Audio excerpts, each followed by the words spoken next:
तवांग में चीनी सैनिकों की घुसपैठ को लेकर के शिवसेना ने केंद्र की बीजेपी सरकार पर तीखा हमला बोला है। शिवसेना ने कहा है कि केंद्र सरकार हर समस्या के लिए पूर्व की सरकार को जिम्मेदार न बताए, अपनी जिम्मेदारी भी निभाए। कब तक बीजेपी की केंद्र सरकार हर समस्या के लिए कांग्रेस और नेहरू को जिम्मेदार ठहराकर अपना पल्ला झाड़ेगी? 8 साल से सत्ता में रहने के बाद भी कभी तो जिम्मेदारी स्वीकार करनी होगी।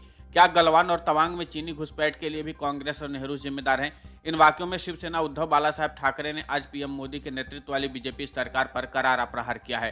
अरुणाचल प्रदेश के तवांग सीमा पर 9 दिसंबर को चीनी सैनिकों ने भारतीय सीमा में घुसपैठ करने की कोशिश की।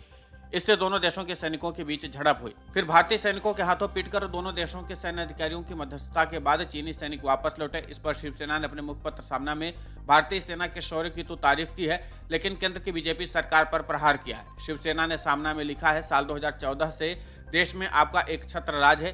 सभी क्षेत्रों में भारत को महासत्ता बनाने की तैयारी का ढोल पीटते हैं, फिर भी पाकिस्तान या चीन की खुराफातें लगातार जारी हैं।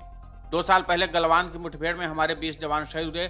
अब तवांग में हुई मुठभेड़ में हमारे कुछ जवान जख्मी हुए हैं। इसके लिए भी क्या पुरानी सरकारों को जिम्मेदार माना जाए? सामना में लिखा है, लद्दाख, कश्मीर, सिक्किम से लेकर अरुणाचल प्रदेश की सीमा पर चीन ने हाल ही में कुछ कृत्रिम गांव बसाए हैं। सीमावर्ती भागों में पक्की सड़कें, पुल, रेलवे लाइन, हेलीपैड, हवाई अड्डे जैसे बुनियादी सुविधाओं का जाल बुना है। तिब्बत हो या भूटान, सिक्किम हो या अरुणाचल प्रदेश, ये पूरा भूभाग हड़पने, अपने नियंत्रण में लेने का चीनी ड्रैगन की कोशिशें पिछले 8 सालों से नहीं रुकी हैं। चीन के राष्ट्रपति शी जिनपिंग को अहमदाबाद में झूला झुलाने से उनके विस्तारवादी नीति और दुश्मनी में कोई कमी नहीं आई। शिवसेना सवाल उठाती है, अब जिस यांगत्से पॉइंट पर झड़प हुई, वहीं 2021 के अक्टूबर महीने में भी चीनी और हिंदुस्तानी सेना में झड़प हुई थी। तब तो केंद्र में कांग्रेस की सरकार नहीं थी। पिछले साल भर से पाकिस्तान और चीन के ड्रोन की घुसपैठ बढ़ गई है। फिर इस उड़ते आतंकवाद के लिए किसे जिम्मेदार ठहराएं? शिवसेना का कहना कि चीनी सेना सीमा से हटने के लिए तैयार नहीं है। ये हमारे सेना प्रमुख ने स्वीकार किया है। इससे सीमा में तनाव बढ़ सकता है, ये भी उन्होंने चेताया है। केवल महीने भर में वो बात सच साबित हो रहा है कि इसकी जवाबदेही सरकार की है कि पिछली सरकार की। चीन ने डेपलांग में एलएसी की सीमा से कुछ किलोमीटर के अंदर में 200 से ज्यादा ठिकानों पर डेरा जमा रखा है। सरकार मौन है। केंद्र सरकार सत्ता के लिए जितनी गंभीर है, उतनी देश की सीमा पर बढ़ते खतरे के लिए क्यों नहीं? आखिर सामना में संपादकीय में लिखा है कि पीछे जो हुआ सो हुआ, लेकिन अब चीन की सीमा में जो हो रहा है उसका क्या?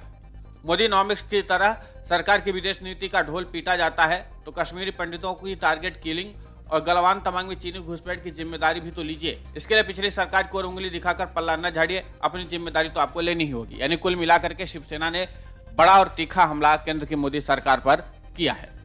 Video desk अमरउजाला.com। डाउनलोड करें अमर उजाला ऐप और पाएं खबरें लगातार।